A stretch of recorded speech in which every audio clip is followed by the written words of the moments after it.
Hello guys, welcome to back hour another blog. তো আপনারা সবাই কেমন আছেন? আমিও ভালো আছি। এখন আমি শস্য দিয়ে ইলিশ মাছ রান্না করব সিদ্ধ। তো আমি শস্য বাটা দিয়ে নিয়েছি, পরিমাণ মতো দিবেন আপনারা আপনাদের পছন্দ মতো।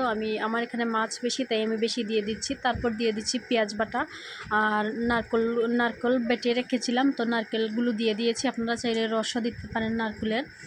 তো এখন আমি একে একে সব মশলাগুলো দিয়ে দিব। এখন দিয়ে দিব মরিচ গুঁড়ো, হলুদের গুঁড়ো আর পরিমাণ মতো লবণ দিয়ে দিচ্ছি। আর দিব সরিষার তেল দিব, গন্ধটা খুব ভালো আসে। তো আপনারাও এভাবে ট্রাই করবেন। আর যদি আমার রান্নাটা ভালো লাগে আপনারা লাইক করবেন আর সাবস্ক্রাইব করবেন, দেখবেন। তো আমি লেবুর রসও দিয়ে দিচ্ছি অল্প পরিমাণ। এই যে আমি সরিষার তেলটা দিয়ে দিয়েছি। এখন আমি ভালো করে হাত দিয়ে মেখে নিব।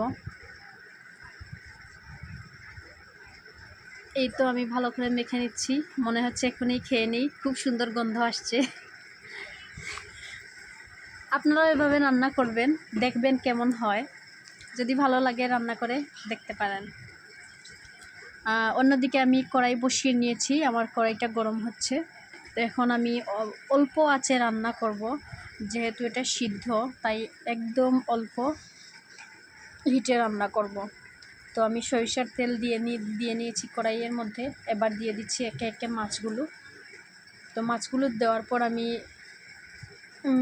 15 মিনিট রান্না করব, একদম হালকা আছে ঢেকে দিব। সামান্য পরিমাণ ওই বাটিটা ধুয়ে সামান্য পরিমাণ জল দিয়ে দিব, যাতে না জ্বলে যায়। আর হালকা আগুন দিব। তো এই তো রান্নাটা কমপ্লিট হয়ে যাবে। এখন আমি ঢেকে দিব। 5-10 মিনিট পরে এসে আবার দেখব। এই রান্নাটা খুবই সহজ, আপনারা ট্রাই করবেন।